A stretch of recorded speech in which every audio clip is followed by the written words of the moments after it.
Okay, before I start, I just want to say a couple of things. One is I have a very good friend, Pedro, who is, he was a NASA guy, ESA. He worked for, I mean, look at all this stuff.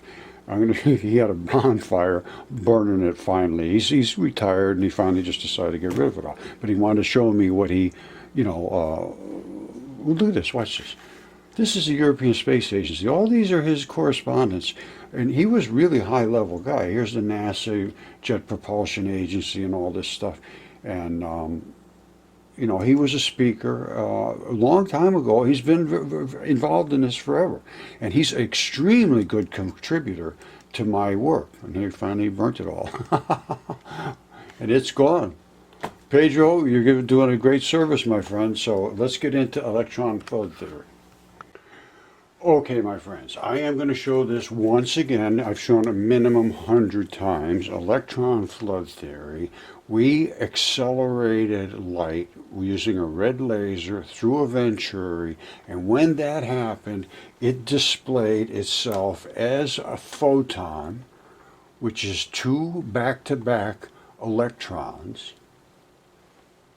And we can actually see them here. And then we can see the electron itself separate its polar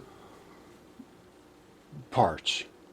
There's a concussive red, well, white, red, in the red photon. And I have them both in red and green. I'm going to show you both. They're exactly the same, identical. And the white part explodes and the black part doesn't do anything. That's the dark energy and the dark matter. Now, it's 100% dipole electrons, even in the nucleus of every single atom there is. Hydrogen is so explosive because there's nothing more than a little pile of electrons. There's 1,837 of them, or it's somewhere around there. It's a little more than that in I believe, hydrogen. But there's hydrogen 1, hydrogen 2, hydrogen 3, all kinds of isotopes. Stable this, non-stable that. This one lasts so many, whatever. Now, like I said, that is a light photon, and that will bash off of you like a zillion of them, and it'll just light you up and maybe warm you up. These hit you a zillion of them, they will kill you. They are electrons.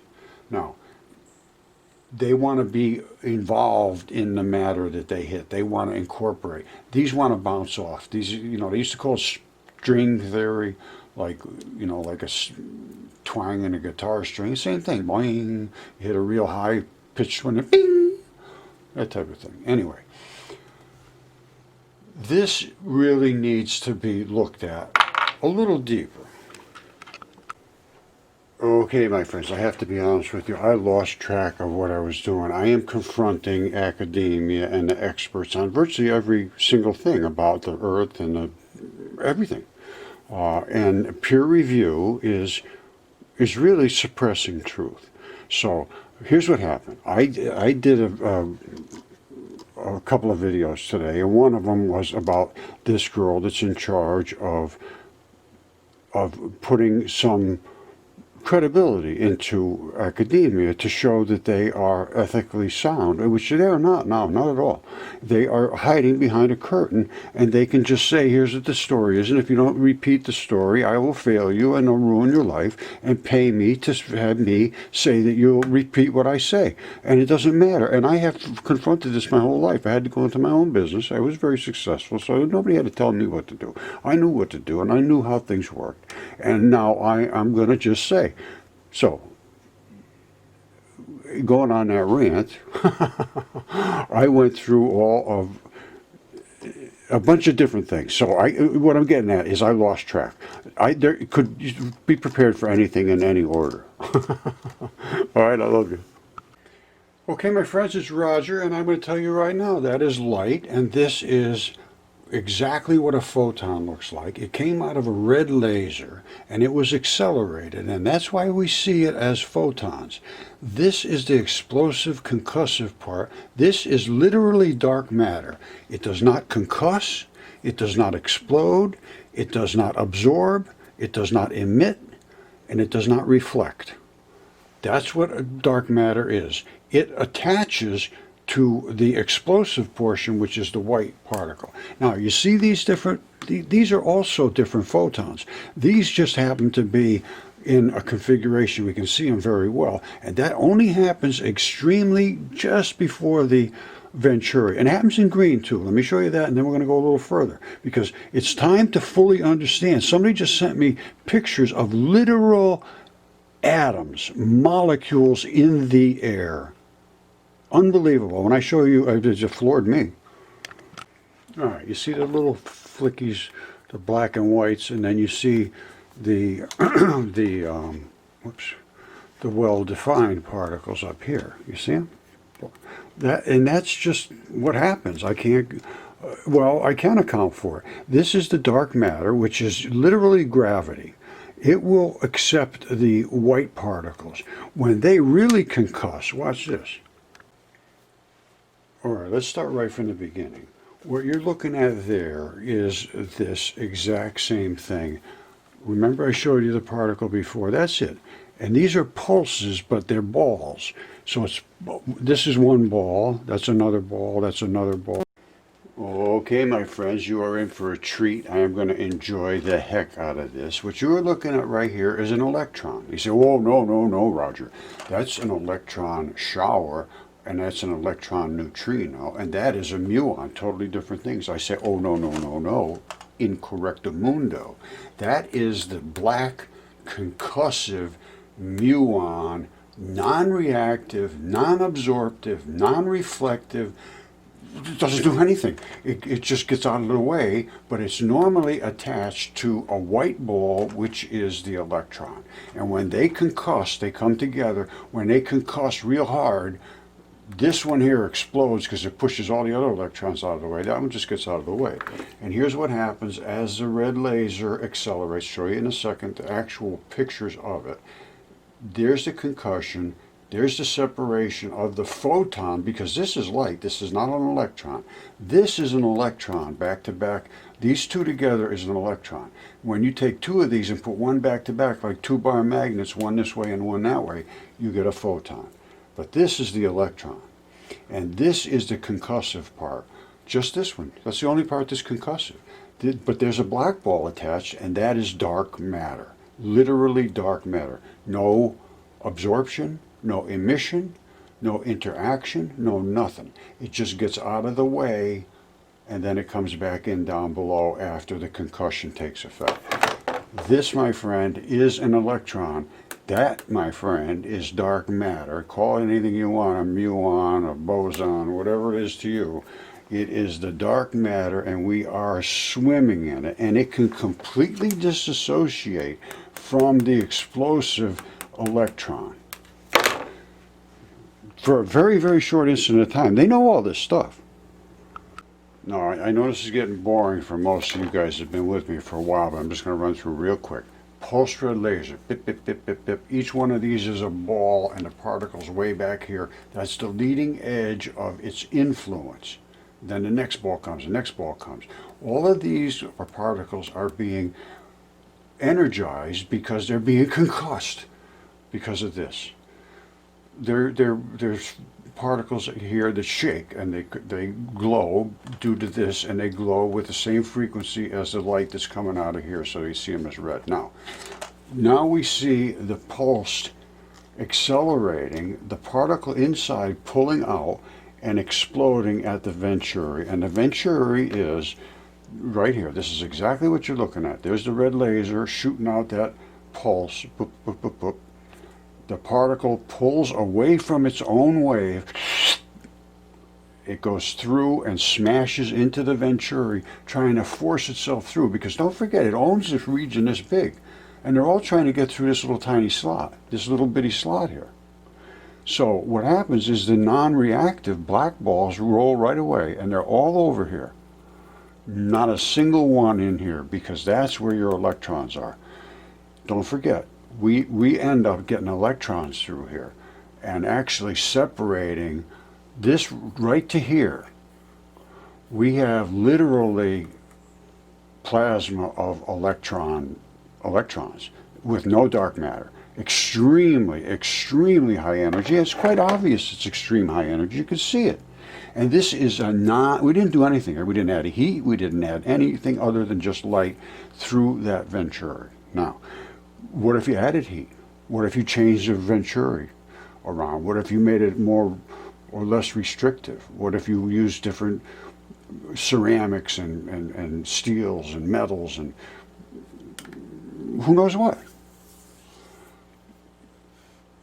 If you constructed that venturi correctly, I believe anything that you shot through that, you could actually literally separate the atomic bits.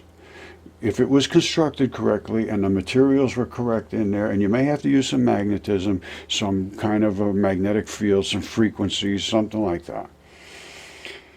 But if you could, like, because what you're going to do here is the water is going to be what's going to be going through there. Just sizzling through there like a bazillion, and it comes out of there in its atomized state. Atomized means atoms. That's what a carburetor does. It atomizes gas, which is hydrocarbons. Now, we're going to atomize water and air and water, turn it into hydrogen and oxygen. So we don't have to deal with the carbons. See, they're getting the hydrogen off of the carbons. Carbons go carbon, carbon, carbon, carbon, carbon, carbon, and then they have hydrogen, hydrogen, all the way down in the chain. It depends how long the chain is, what kind of a molecule it is, but it's an all-carbon chain with hydrogens and hydrogens on both sides and on the ends. And they strip the hydrogens off the carbons. Now you got to deal with the carbons. The carbons end up connected to the oxygens. You got carbon dioxide to deal with. Anyway, all we've got is the hydrogen and the oxygen. You take, and if you can separate them, then when you put them back together, all that energy comes out, and you're back to water. Case closed. You didn't do anything other than get energy. And that's what energy is for free. Now, we're going to read that article in a second, but don't forget, I talked about the dark matter. There it is right there. And you see these balls, they will go right next to each other and even lay right on top of one another. And they don't care about that. All they want to do is find a white partner to just get next to and become an electron. And then they want, in the light form, to go in to become a photon. And I've seen them, well, here, let me show you real quick, the red and the green. And don't forget now, here, the particle was like this, back-to-back electrons. As it went through the venturi, not only did it separate into electrons, it broke the electrons apart, and you have the black part, which is the dark matter, rolled away, and it comes back in down here. Now, they're going to talk about this in the article about a distance away in a video. It's an absolute fabulous video, and I hope they don't mind me using it, but it was really, really good. And it will be, I'll show you. And I'll be commenting on it as we go forward. But that is the literal... I got a feeling we got so much energy here. There's a huge increase. It's just obvious. Every time you have push to shove, you will get glow. And the glower the glow, the more energy. And we literally see the non-reactive, non-absorptive, non-reflective, non-concussive just walks away, gets out of the way. It says, oh, you guys explode. Have a nice time. I'll be back later. So we know they know it was attached in this configuration. We know it broke apart, and the black balls are all over here. So they are not reactive. They're not doing anything other than waiting for the white ones to stop getting all beat up. And now they're going back together, and eventually they all fuse back together and turn back into the light particles. And I'll show you the red in a second, but here it is here. Now, Rodney Warren did these pictures. He came up with this venturi, just playing around by doing experiments, and he was using literally nails. So they had this curved surface going in, and the light was forced through it, and he was coming up with these crazy things he couldn't understand. Nobody understood him. They were kind of thinking these guys crazy, he's just taking crazy pictures. But when I saw it, I knew what he had. And I can tell you right now, that is a photon, and these are the concussive electron particles, and these are the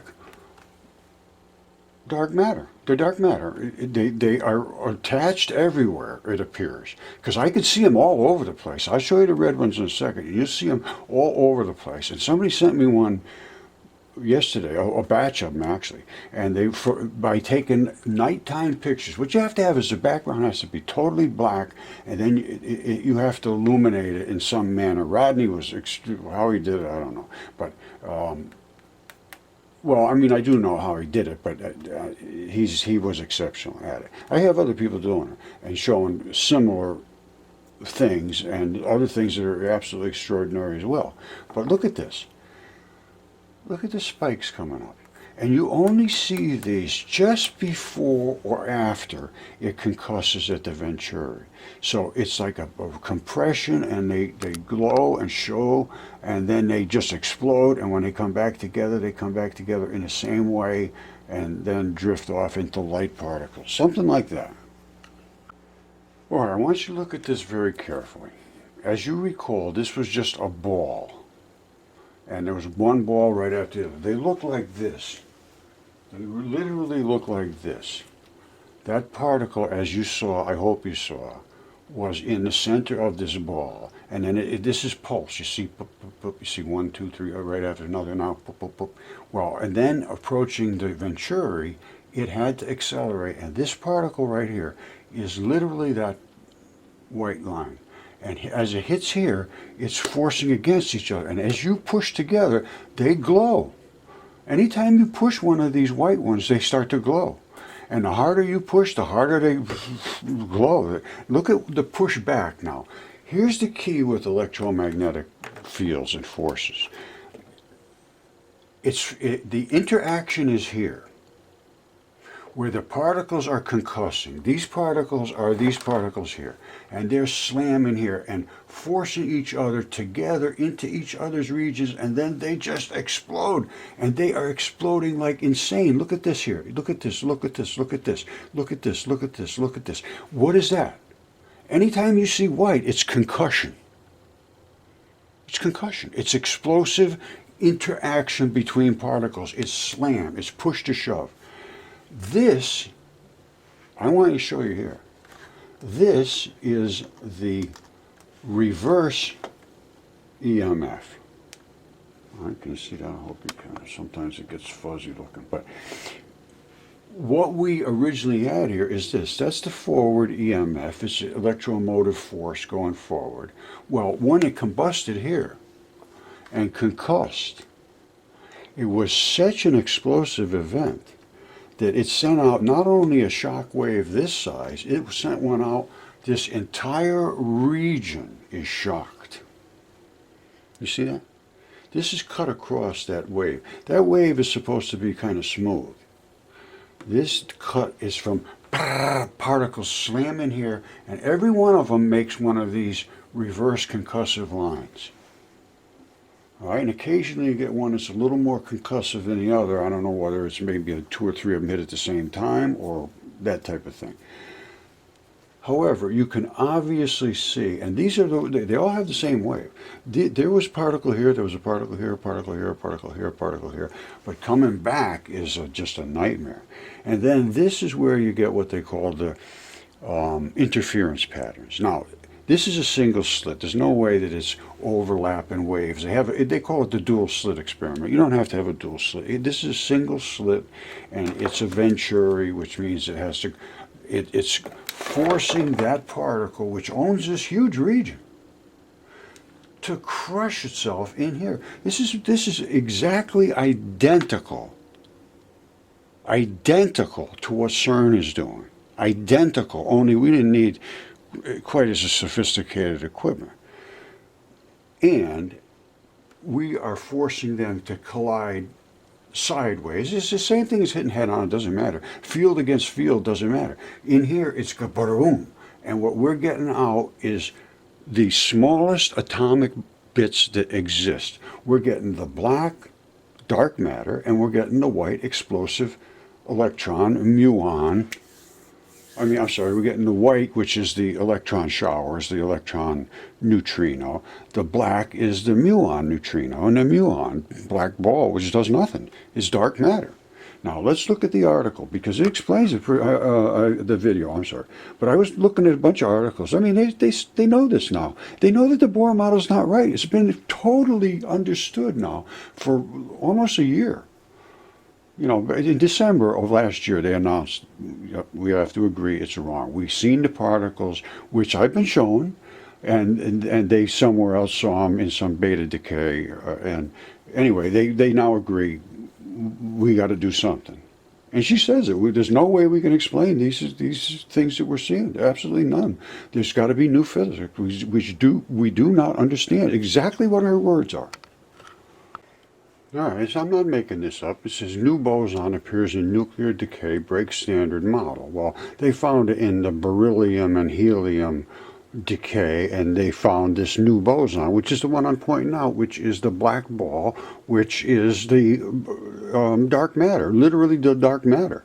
And they say it breaks the standard model. Yes, and that is from December last year. And, you know, they have little graphics, but I show you what the reality is. Now, they've been talking about this. They know this has been wrong since 2015. The smoking gun. But I've been posting this for probably 2 years minimum, showing these particles and calling them out and sending this to literally every place that's talking about this. And they stated in December of 2019, now watch this. Okay, seems like they cooperated together. Same thing, December 2019. They saying, could the standard model be wrong? Absolutely it's wrong. Exploring lepton universality, which is the smallest particles. Now, they go for the nucleuses of things, which are gigantic chunks of material. Rodney and I started out with one of these. Well, two of them actually. Side by side is the photon. And it's basically a neutral particle. If you had one of these, it really wants to invade, and that's the electron. And I show them here. That's what I'm showing as a photon. And these spin like crazy when they travel, and this is the electron. And they realize they got a problem. So, but I applaud them for at least talking about it. Now, she's saying there's these kind of, but we got a problem with the leptons. Now at about 3:45, I'm going to drag it out. But I think about somewhere around here, she makes a statement. Here goes. Electron stays and lepton universality. Yeah, she's saying that they measured it out and it doesn't work. Here goes. Of something new. Because if, when we've analysed more data, this difference between muons and electrons It's been 5 years. stays and lepton universality seems to be violated, well, what that means is that there's something wrong with the standard model. We found the crack, finally, in our understanding of particle physics. There's absolutely no way that we can explain this observation with our current understanding. In fact, the only way we think we can explain what's going on is if there are new particles in the universe associated with new physics processes beyond those that we understand, and that these new particles are interfering with the B mesons as they decay and suppressing the decay to muons compared to electrons. You saw the muons and the electrons. These are the muons are the weak force, the electrons are the strong force. And they don't always come back together the same way. I showed you they can separate. So this is where they're having their issue, but not a single one of them will correspond with me. None. And I'm sending them all of this stuff that you've seen. I think it's pretty damn convincing. Now, if that turns out to be the case, that will truly be momentous. Forget the Higgs. This will be the first sign of physics beyond the standard model, and it's what we've built the LHC to find out. We did it with 2 nails and a construction laser. I'm sorry, it's just a fact. That's the problem, because this is all grant money and this is all status and everything. I'm sorry. I just want reality. I don't care about any of that stuff. Now, you can become experts at this. There's a lot more to do here. It's not all solved. It's now we have a place to look. But you just walk around in circles and pretend it doesn't exist. All right, see, here I go on my rant, but I can't help it. It's just, it's been years and years and years I've been showing this stuff. It hasn't been just a couple of weeks.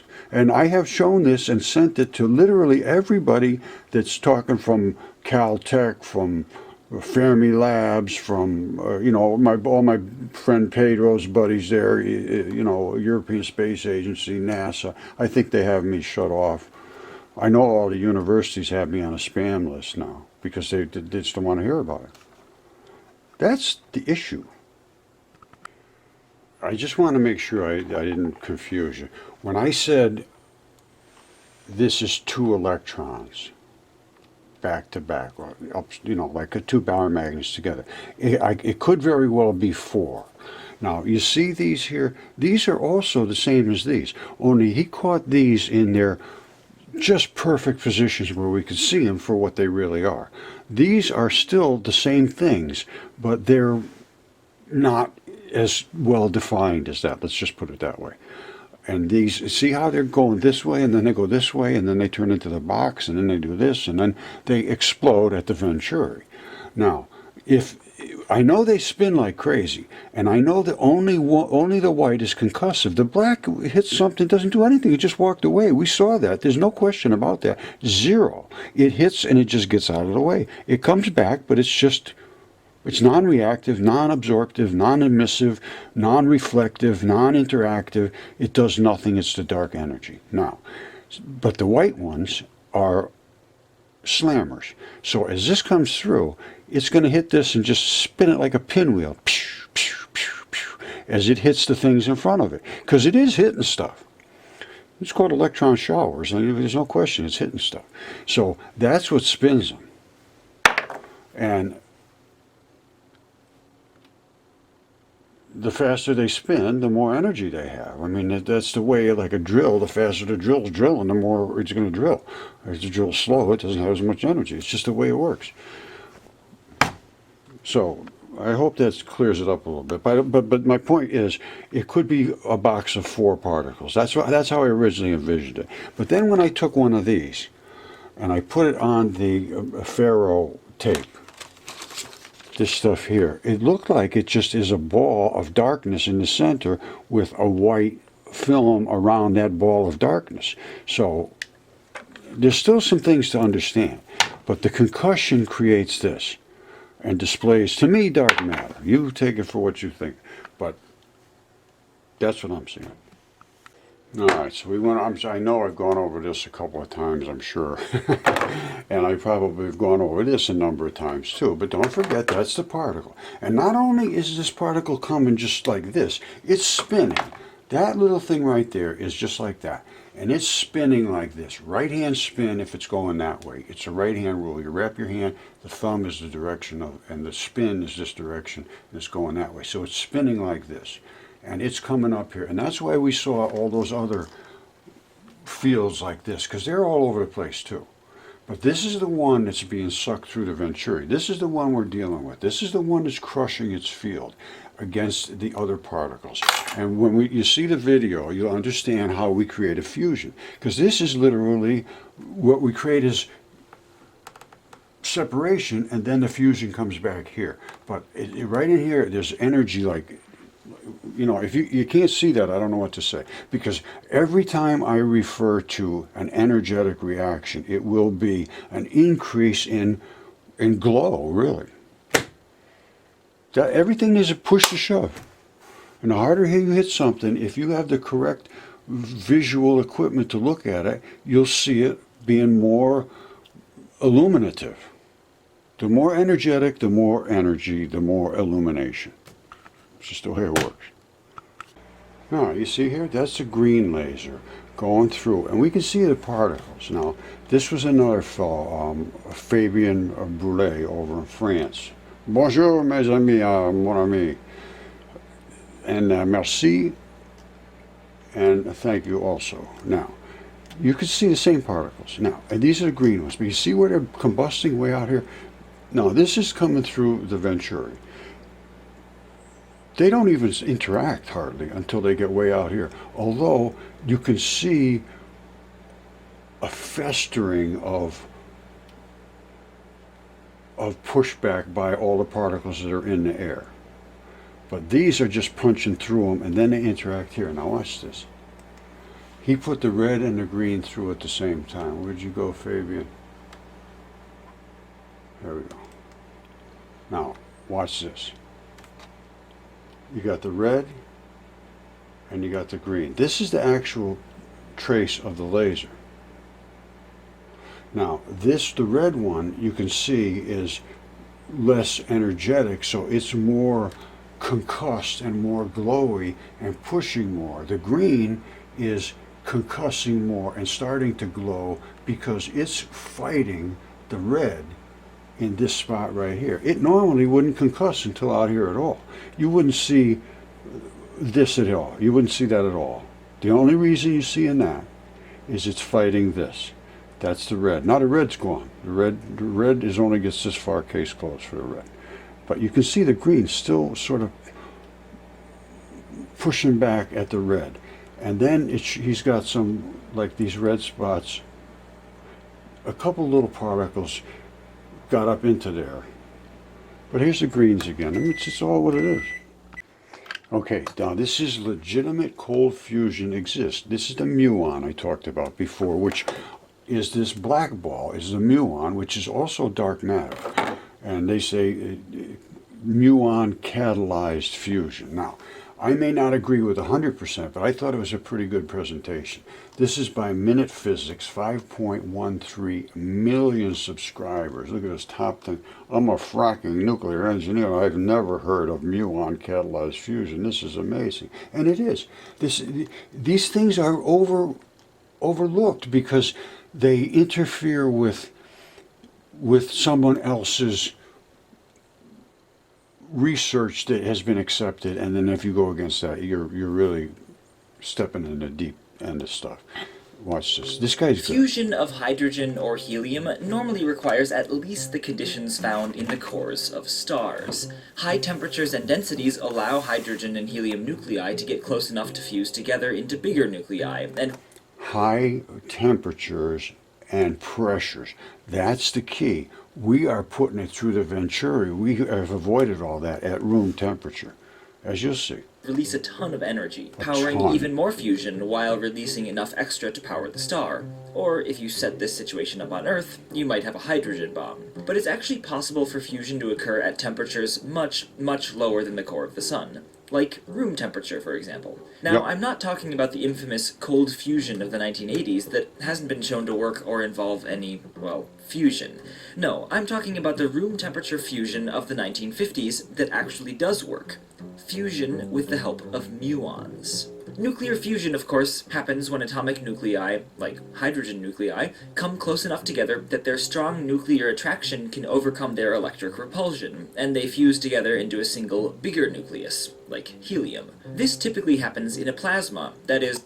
Now, watch this now. The plasma is exactly what I showed right after the Venturi. This is so cool. I just came across this video. Somebody must have sent it to me. I can't remember where I got it from.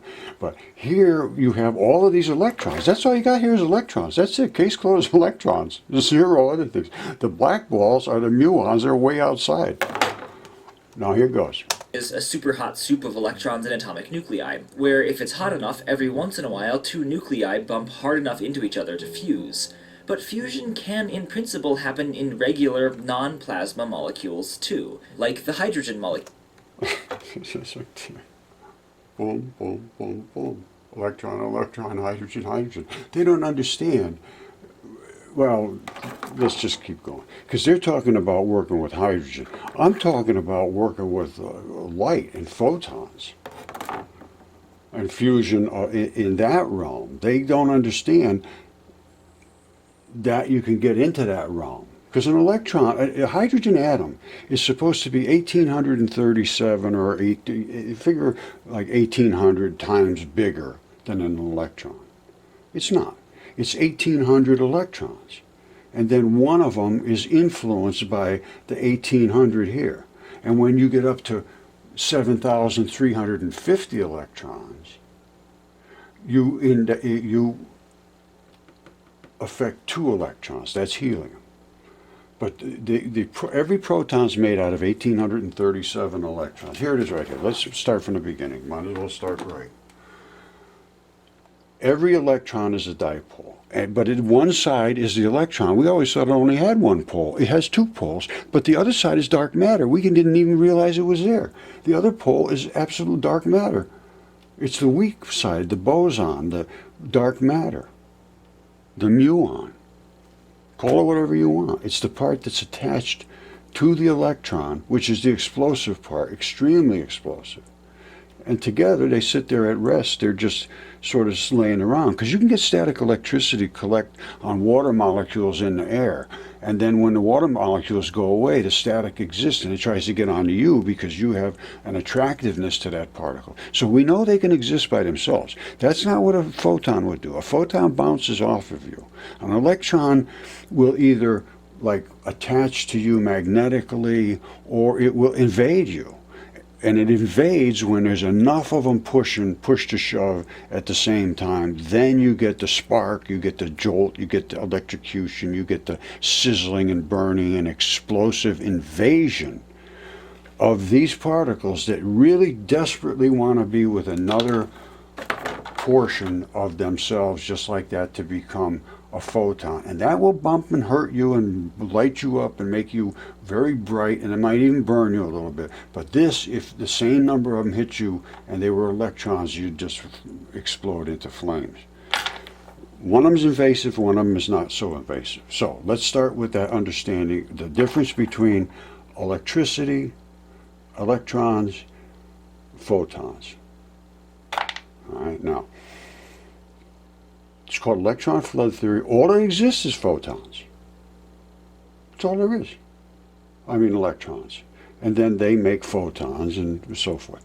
Now, 1837 makes what we would call a proton. 1838 makes a neutron. Now, they have it all figured out into the periodic chart. And I agree that this is all pretty close. But they're not just 28 electrons and 28 protons. No, there's a ton of electrons in the nucleus, and then a certain number around the nucleus is influenced.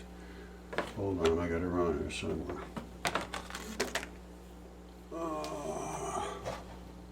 Here it is. All right. In helium, in hydrogen.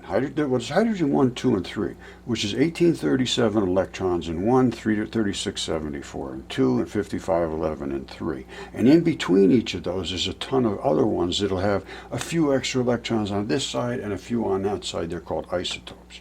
Helium and the noble gases are locked in at an exact number, and they will not accept any more electrons or give up any more.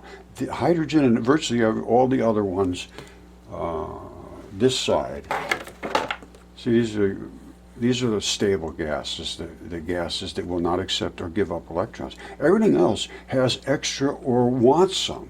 You got your salts way down here. They have very few extra electrons, and then you get way up here, they like chlorine and stuff that has a ton of extra electrons. They're very invasive, and those electrons can shift in and amongst the transition metals, and that's what drives the chemistry of your body. The transition metals are in your blood. That's what blood is. It's transition metals. It's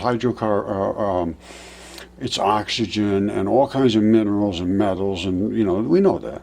And that flowed all the way through your body, and they collect some from this side and collect some from that side, and they give some up to this and give some up to that. And those are the movers and shakers of your biology. And the 7 layers here, the groups in the periodic table, I believe relate to the 7 Schumann frequencies that make these things vibrate at a certain frequency because of the pulsation of the electrical vibration in the atmosphere.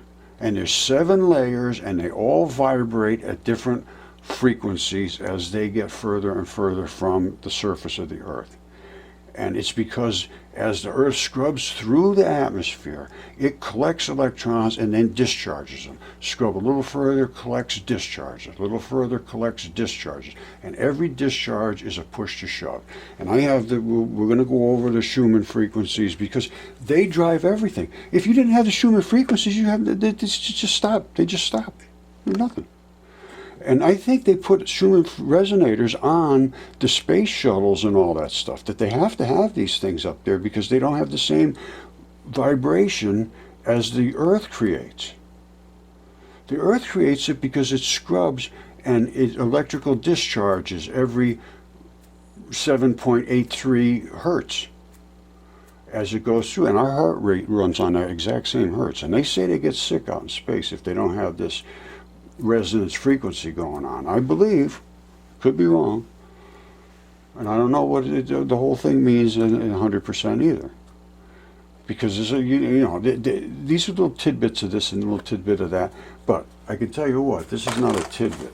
This is what's going on with the nucleuses. And they know this for now. They say the lepton universality proves that the nucleus is wrong.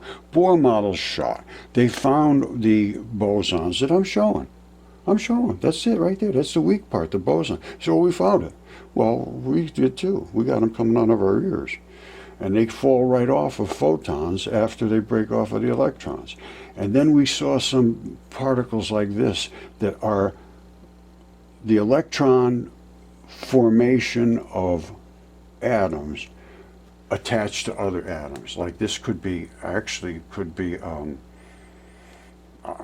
water. It could be H2O.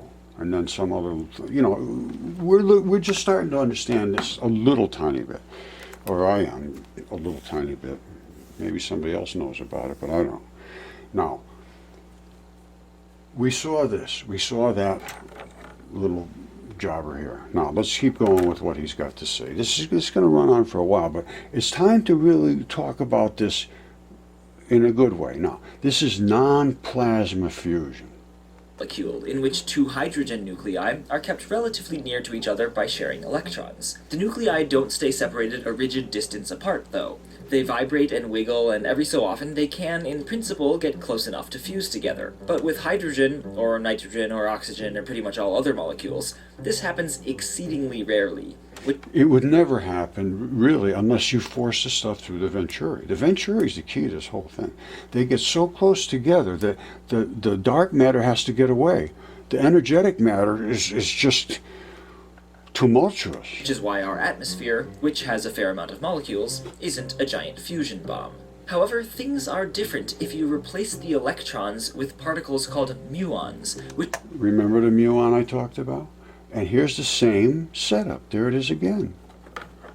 Same thing I'm talking about. Same thing I showed. The same thing that the light does. When it is ready to concuss and when it comes off of being concussed, they settle back down. But these are powerful, apparently, but they are also dark matter.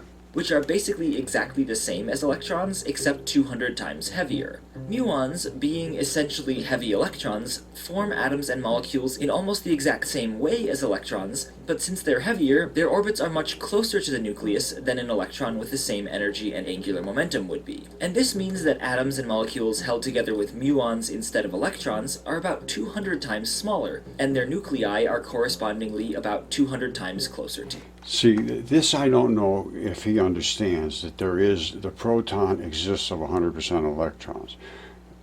So some of this I'm not going to go with, but let's just see what he has to say. Together. And being closer together makes nuclei many, many, many times more likely to fuse together. So much so that the nuclei in hydrogen molecules made with muons can fuse together at temperatures much lower than the core of the sun, even room temperature, which was predicted in 1947 and experimentally achieved in 1956. Physicists have even managed to achieve muon-aided nuclear fusion at temperatures close to absolute zero. Now, I want to tell you something. My father ran a car on water, which is H2O, which would be fusion if he ran it through a carburetor, which, when you adjust it just right, the Venturi effect takes over.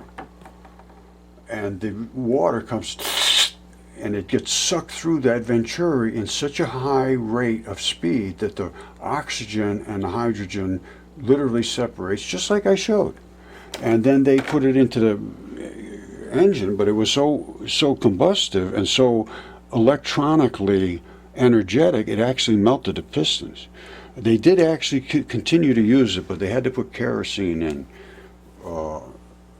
they couldn't get gas or something during the war, and then I don't know what happened after that. They just gave up. So at this point, Or I you're don't know what probably happened. asking yourself, if room temperature nuclear fusion exists, why aren't we using it to power modern civilization? Good Well, question. while muon-facilitated fusion is indeed fully legit nuclear fusion at non-crazy temperatures, there are some major problems which prevent it from being used as a power source. No, there isn't. There's some major pushback to keep it not used. First, muons don't live very long, unlike electrons which have an, in principle, infinite lifespan. I agree with that 100%. Here is the muons. Remember I showed where the dark matter comes back in? That is the muon length. Other than that, the electrons will last forever. Electrons, like I said, they'll collect on you. There's electrons everywhere. It's all everywhere. They're all over the place. They are the warmth. Electrons, when they come in gently, they just snuggle in. And when it's cold, so say, hey, give me a couple of electrons, I'll take some. Yeah, bring them over this way. And then when it's hot, they'll say, oh man, get out of here. Just go somewhere where it's colder. And they do. They just migrate out. Then you get ambient temperature. That is just the norm. That's okay. And there's electrons everywhere. And then if you can collect them correctly, which Tesla had things he was way ahead of his time. I'm not even close to him. But there's a lot to consider here. So the electron will last forever. However, this muon, which I showed you, is a little, well, you know, the funny thing is, I'm showing it kind of backwards. I'm showing the muon lasts outside of its electron environment for a very short time. And the electron really is just all by itself here in what they would consider the short-lived muon phase, which I guess the muons being alone by themselves out here is that short-lived muon phase, but I don't see them as being the energetic particle. I see the white one as being the energetic particle. Let's just keep going. See, this is what gets me in trouble every time. After about 2 microseconds, muons spontaneously decay into an electron and some neutrinos. Okay, we saw the neutrinos before. Don't forget, we talked about muon neutrinos and electron. There it is right there, neutrino M, neutrino E. Muon neutrinos, electron neutrinos. So they're saying that they are seeing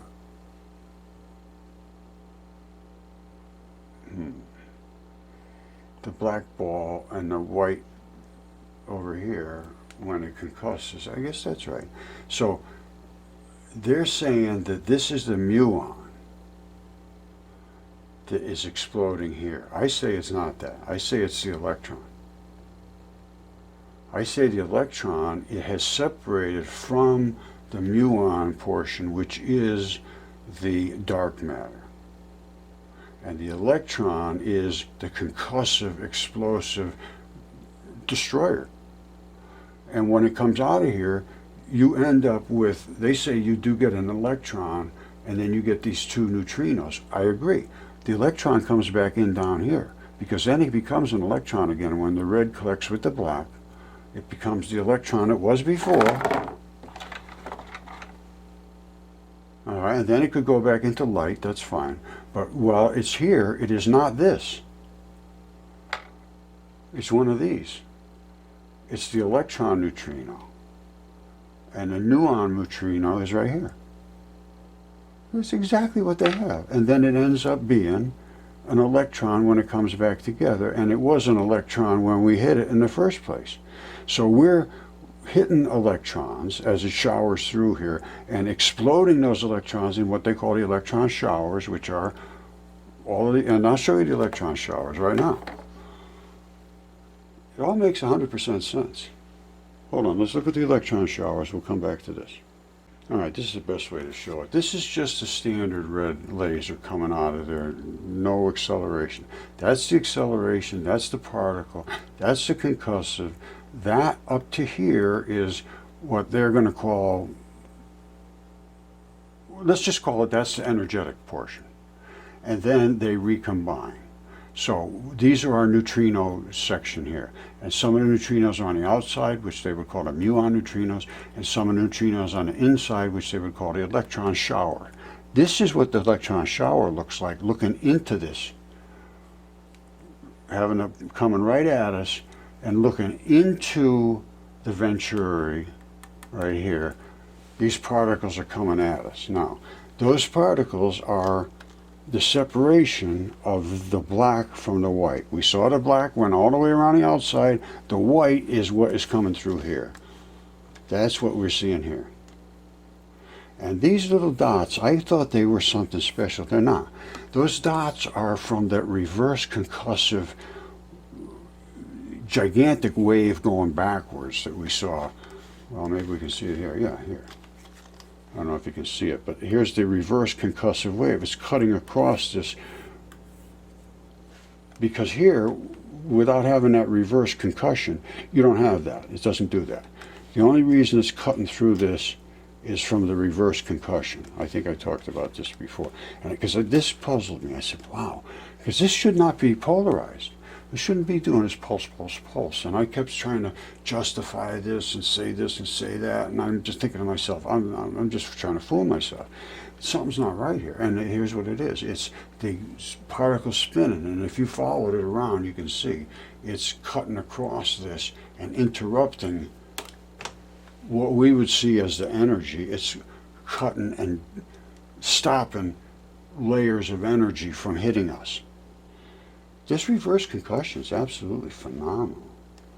The whole thing's phenomenal. And the particles is unbelievable. And this one here, this is really out of this. When it came through, well, let me show you something. All right, I showed you coming at me. Through this, looking into this, here we are looking into this. Coming out of here, the only thing that comes out of there is what came out of this red laser, which is red laser light. It's tuned to an exact frequency, which is how fast that light is vibrating and what color it makes. Really, that's basically what the frequency is a color. Now, they're coming out at us, and these disks do not have these pulsations. These are just little spinning light particles that are coming at us, and they are the electrons. They're called electron showers. I showed them before, and I showed the muon, the little black ball up here, and then I showed the showers down below. They're blue pictures. And now those weren't mine. Those were pictures by CERN or somebody. But that's these. Now, this is that particle. It turned into some little mini particle that is not light and it's not dark matter. It's in between. So there's a lot to really consider here. Where is this little mini particle? Here it is right here. This is very, very cool. Now, again, I believe, and I'm not even 100% positive of this, but I'm pretty sure that that is that white particle. And again, I don't know how Rod's got such excellent shots, but he's just fabulous at this. Now, that particle had some structure to it already, looks to me. You see the little fish and the fish coming out? Now, whether that's happening because it interacted with this or what it's doing here, but it looks like it's starting to create a ghost of this and whatever I call a light trumpet. I don't know what it is. But it's not light and it's not dark matter. It's something in between. And I don't see that very often. Well, I haven't seen it before at all. I don't think I've ever seen it. Now, this is when particles collide. Everything coming through here was red light, was red laser. Now, don't forget, I say the more concussive, the more brightness. And well, obviously, that's where it was coming through the Venturi, extremely concussive, but all red. Well, what is red? Red is a frequency. All right, here, I'm just going to use this. Because light spins. So if it spins real slow, it's red. That's what they say, a red shift. Real slow spin is red. If you go down to here, you got like green. And if you sizzle, you got blue. And sizzling is impactful. All right, because now, so what do we got here? We got red. Swish, swish, swish, swish, swish, swish, swish, swish, swish, swish, swish, swish, swish, all coming down. Very impactful here, extreme energetic. As it comes down, it starts to lose energy, obviously. And before long, we will be out of that zone that we showed before, which was the whatever they want to call that zone. I show it as a high electron intensity zone. Now, look at this though. This I found extremely interesting. I mean, the whole damn thing is interesting. Because look at what he found. He's actually seeing the particles. Rodney did these pictures. Like, again, I can't say enough about how fabulous, how much work it must have been. Because I worked with him for, Jesus, it was probably a couple of years anyway. Look at that. There's the particle right in the center. Look at that. Can you imagine? That is an electron without its other associated particle. Now, this is the one that I thought was extremely interesting. See, it's blue. That means it has shifted from being an elongated wave to being a compacted spinner. Now, it's crushed it because there's two waves coming in on it from both sides, creating what you might call a rogue wave. Now, because it's a rogue wave. They're forcing it to accelerate. Now look at it, it's shot it out like a cork. I'm pretty sure that's, well, I am positive that it increased something. It increased its color, which is its frequency, which normally it means its impact value. So this added to its energetic value, let's call it that way, by crushing it on top. So could we Venturi these? Could we put these back through another Venturi once they exploded? Because once they explode, they take up a whole batch of room. That's why they're glowing. Now, if we could explode them again, would they take up more room and glow more? We might be able to. We might be able to. We could maybe run several Venturis in a row and build an enormous increase. We may be able to add heat, because heat is nothing more than extra electrons too. We may be able to add some frequencies in there that work with these. I don't know. There's all kinds of things you could do once you understand the Venturi, the possibilities. There's the width of the Venturi, the structure of it, whether it's angled or rounded or bumpy, or, I mean, there's so much. It's just, I would love to be young again. Because I'd go for this in a heartbeat. It's absolutely amazing, this stuff. And Rod, the stuff he captured, I showed you the green ones, I'm sure I did, but I'll show you again.